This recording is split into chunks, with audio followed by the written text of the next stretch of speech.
Hello everybody and welcome back to the channel. Today we're talking about when you get afraid of riding, or when you get the yips, when people around you get injured seriously on motorcycles, or even worse, and how I deal with it, and how I keep riding. So let's jump on the CRF and go for a ride. So some people might call this the yips, or you know, just developing a fear of riding, like a phobia of riding, basically. And you know, I try to be honest on this channel, and the truth is, like, you know, this week I was just in a little bit of that mode.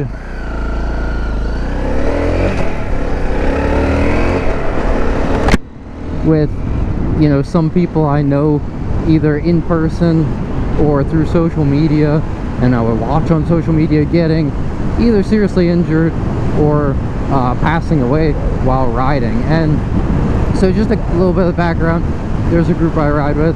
There was a guy who passed away recently, left behind like a wife and a kid, which is really terrible stuff to hear, right? Like, that's the kind of stuff that just like breaks your heart as a rider.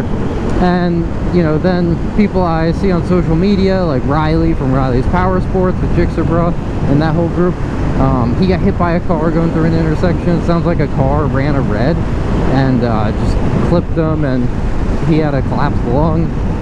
Some other, like, hearing about people crashing.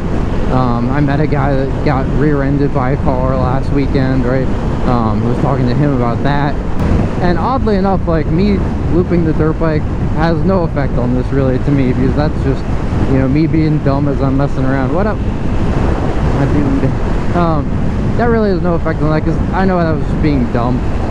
But one of the big contributors to this was I met someone who was a professional racer, and they rode with the organization I rode with, and they gave up riding motorcycles when they had a kid. And that's just something, like, I've always kind of, like, in the back of my mind whenever people bring it up, like giving up riding motorcycles when they have a kid or when they have a significant other or whatever. And I've had friends give up riding, and it just makes me, like, I always wonder, like, deep down inside, like, am I being selfish by riding? Is this something where it's like, you know, you hate to ask yourself that question, you hate to think about it, but whenever I meet people who made that decision to, like, give up riding, it just always, like, it just, like, bothers me. It's like, am I doing something wrong, basically? Like, am I being selfish by riding? And I don't think I am, is the real answer, because I think it comes down to the way you ride. I think if I was doing 200 miles an hour and trying to encourage other people to do it or broadcast that, then maybe that would qualify as being selfish. But I think riding, like, pretty normally, probably not selfish. But, and then the cherry on top was that for my work, I have to maintain a lot of different, like, certifications and safety ones. And one of them I did this week, and man, it was literally just like you sat in a classroom all day and you looked at accidents of how people, like, killed themselves or seriously hurt themselves on the job, like bones sticking out, like things getting shot into people's eyes. I mean, you just have to look at all these injuries, and I'm someone who does not enjoy looking at those kind of injuries. I have no, like, affinity for that kind of, like, gore and all that kind of stuff. Like, you know, I'm not super weak stomached where, like, I'll pass out if I see blood, but I'm also not interested in seeing, like, people in tons of pain and, like, their lives being ruined, like losing limbs and stuff. So anyway, all that has contributed towards putting me in a very terrible headspace this whole week about riding. You know, meeting the guy who crashed, talking to the guy who gave up riding, and then sitting in this, you know, trauma class of, like, people getting super badly injured. It's just horrible headspace for riding. And that's why I was like, man, when I get home, I just gotta go out for a ride. Gonna go ride the CRF, chill out, right? There is no riding crazy on this bike because there's just no power to do it, really. And so it just, I get out, clear my mind. But I want to talk about this because it's happened to me before. I've had this happen where people around me get injured, and I get into this weird headspace, this funk, the yips, as you might call it, right? Where it's like, you just, I don't know, it kind of takes the shine off of riding for you for a little bit. And so I'm going to talk about how I get over it. So there are two kind of ways I look at this. It's like the things that could happen to you when you're riding fall into one of two categories. So the first one is acts of God, out of your control, right? A deer runs out of nowhere and hits you. A car, you know, swerves or comes through a red light and smacks you. You know, I don't know, like gravel on the road just takes the wheels right out from underneath you, or like an oil slick on the road. There are lots of things that are sort of like out of your control, and you could say like you can try to mitigate them a little bit, but at the end of the day, there are some things that are going to be out of your control as a rider, right? And they can seriously hurt you or kill you, and it's, you know, something to really think about. And then the second category is rider errors and rider mistakes. So this could be mechanical failures on your bike because you're just not paying attention to it enough. This could be you just don't have the skill, right? You went way too fast into a corner and you absolutely just, like, you know, pulled the brake while you're leaned over and washed out the front end, right? Any number of rider errors. And so the rider errors are the first one, are kind of comforting to me, because it's like, okay, well, I can at least learn, right? I can like take the MSF course instead of just riding on a permit or riding without a license, right? So that's a little bit, it's a little contribution. I can go to track days and I can learn, and you can get one-on-one coaching, and that's a great place because it's a controlled environment. What up, my dude? Controlled environment, right? You can just have that space. There's lots of runoffs. The coaches can help you, and so that's one way to learn. You can go to advanced MSF. I think there's like a level 2. You can go to some of these bike nights that have like little safety trainings where they kind of give you like basics of first aid. You can go take a first aid class. You can, you know, learn a lot about the maintenance and mechanics of your motorcycle, so that when you do your inspections, you can sort of guarantee, or at least remove as much possibility as possible, that you'll have a mechanical failure, right?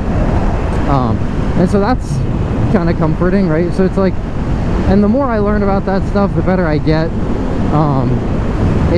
It's more comforting because it's okay, well, we're eliminating, I don't know, statistically what makes up, you know, the most accidents, but a lot of accidents, a surprisingly high percentage of accidents, are actually the rider's fault. So if you can eliminate that, you've just made riding a lot safer. So, you know, get the training, get in the right headspace. I used to watch certain people before I would go out and ride, like a Jixer Bro, his like really fast speed runs. I would watch like S1K Rocket, like any of these people who were just like going super fast, and that would be part of the motivation where I'd be like, oh, I want to get out and ride and go super fast. And I don't do that anymore. I make sure I'm in the right headspace before I ride. So that's one kind of contributing thing. But going back to the acts of God, the totally random things, you know, when I think about that stuff that happens to you, it could happen no matter what you're in. It could be a train that derails, it could be an airplane that collides with a helicopter in the sky, like we saw several months ago. I mean, none of those people were prepared to die. Everyone just got on an airplane, totally normal, totally expected it, or just to land safely, right? They expect to land safely, no complications. That's the way everyone pretty much is when they get in an accident. And I guess to me it's just like a little bit comforting that's like, well, you know, you can mitigate some of these risks. Like when you stop at an intersection, you can look before you go, right? You can make sure that someone's not blowing through an intersection on a red light. They shouldn't be. That's why I was like, you know, looking around when I'm in intersections, right? You can do some stuff to mitigate it. At least you're the captain, right? Like if you get in an accident in any other mode of transportation other than a car, you're probably not captaining it yourself, right? So you're sort of at the mercy of someone else. But the thing is, like, you know, people get struck by lightning. There are all sorts of weird, totally random things that can happen to you, and I try to just focus on the fact that, like, I'm super blessed and none of that stuff has happened to me, you know? I just think about trying to make the most of my life while I'm here, and I hope you all do too, because, you know, I think about it where it's just like, you know, if I lived for forever, but it felt like living for forever because all I did was the most safe things and never did anything risky or adventurous or exciting in my life, then yeah, I could probably live a long time, right? I'll never eat junk food, I'll never you know, go on like skydiving, I'll never do any of those things, right? But I just don't want to live for forever and never do anything exciting or never do anything noteworthy, right? Like, imagine you have a journal every day and you have freaking 20 journals full, these gigantic journals, or hundreds of journals full for every year you live, but you got nothing to say in it. You're like, I ate cucumber and watched TV today, and that's it. Like, isn't that boring? I don't know. I just think it's kind of boring, and so that's part of the reason why I come to terms with it, and I find it peaceful. And you know, like, look at today, like hardly any cars have passed me, really low traffic. You know, I got the sun at my back right now. It's like, you can find these times of day when it's a little bit safer to ride, there's maybe less stuff going on you gotta pay attention to, so you can focus on some things better, you're not distracted by a million things. And you know, other times that I get in this mode, get this feeling, one of the things that honestly helps me the most is just actually riding and like talking with other riders and like planning trips, doing stuff around riding, because if I stop riding and I just get scared of it, it's not going to be good, because you don't want to wait a real long time to get back on the bike. What up, my dude? You don't want to wait super long to get back on the bike. You don't want to, you know, keep yourself from riding when you're in this mode, because, you know, the best way to overcome your fears is actually to like address them and face them head on, I think. And you know, it's not like a real fear necessarily. I have other fears that are much worse than this. This is just kind of like when you feel off about riding, right? But yeah, man, I just go out, I just ride, I feel the breeze, I enjoy the bike. I'm just thankful to have this, you know. I could just commute in the most boring way. I could commute in like a Prius every day, or, you know, never have anything fun to ride or do. And so I just remember how grateful I am for this, how thankful I am for the opportunity and the well-being to ride. But I will say, one thing from seeing all those accidents and those people hurting themselves, look, you gotta pay attention. Not gonna get taken out by a box though. That's not me. What up, my dude? But I will say, after that whole like day of safety training and red asphalt, I was like, man, I'm gonna wear my Kevlar reinforced jeans today when I go out. Always got my body armor on, gloves. I saw someone today that were riding an R1 ripping down the highway, and I double took just as they passed me, and they weren't wearing gloves, and I was just like, what in the fuck thing? Like, to be ripping it on the highway with bare hands. I mean, I get it that you want to feel the levers and feel everything, but my goodness, like, gloves are the bare minimum. Like, I think gloves are the last piece of safety gear I'd ever get rid of. Maybe a helmet would be the last thing, but gloves would be right up there. It's like, you ever get hit by a rock or a bug or something in the knuckle? That hurts. But you know what really helped me get over this kind of feeling? It's that you gotta talk positive to yourself. You gotta speak positivity. I'm not saying you're manifesting it. I'm just saying you gotta be positive about yourself. Shouldn't say you suck. Shouldn't say, you know, joke about all these bad things happening to you.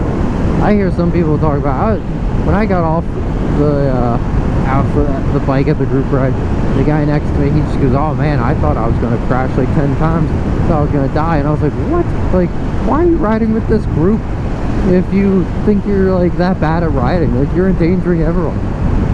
And I just gotta say, like, that kind of mentality, that kind of encouragement to yourself, but also to other people. Like, you gotta say it to your riding buddies. You gotta say it if your significant other rides. You know, I was talking to my girlfriend about this, and just like told her kind of like the way I was feeling, and I was like, I don't know, just kind of like in a weird headspace over this. And you know what she told me? It was the greatest thing ever to lift me out of the yips. She said, I don't think it's, you know, I was asking if it's selfish for me to ride or whatever. And she said, I don't think it's selfish for you to ride. She said, I think you're a great rider. I think you're like really good at it and you really enjoy it and you're safe about it. And just like the way she encouraged me, like absolutely lifted me up so much. And I can't even begin to describe like how grateful I am for that. And so, you know, as you ride, you're gonna have friends where this happens to them. It might happen to yourself with, you know, whatever's going on in your friend group of riders, or, you know, your city or town, whatever kind of stuff happens there. And I just gotta say, like, man, like, if you can encourage each other like she encouraged me, that is some good stuff. That is some really helpful stuff. That's the kind of stuff that just helps me keep riding, encourages me. And I think one of the biggest things for riding is you should actually have confidence. I think if you legitimately have lost your confidence and you're scared, you shouldn't do it. Because if you have like this fear that's like got power over you, and you're like shaking, you know, you're like actually like really lost your nerve over this, I don't think you should. Because I think you have to, I think you really should have some kind of level of confidence, self-confidence, and like bravery, and like, you know, the right attitude that's like, I'm gonna escape any situation, right? That's what I tell myself when I get here, like, I'm gonna escape any situation that comes to me. A box comes at me, a car comes the wrong way down the road, a drunk driver comes at me, I'm going to get out of it because I am a good enough rider. And if I don't, I'm gonna learn from it, I'm gonna get better, and next time it's not gonna happen to me. And so, you know, I think just that encouragement to yourself, to each other, super valuable. So anyway y'all, I'm gonna get out of here. But you all ride safe, and I hope this helped some of you if you're kind of feeling that way, just a little iffy about riding. So anyway, ride safe everyone, and I'll catch you on the next one.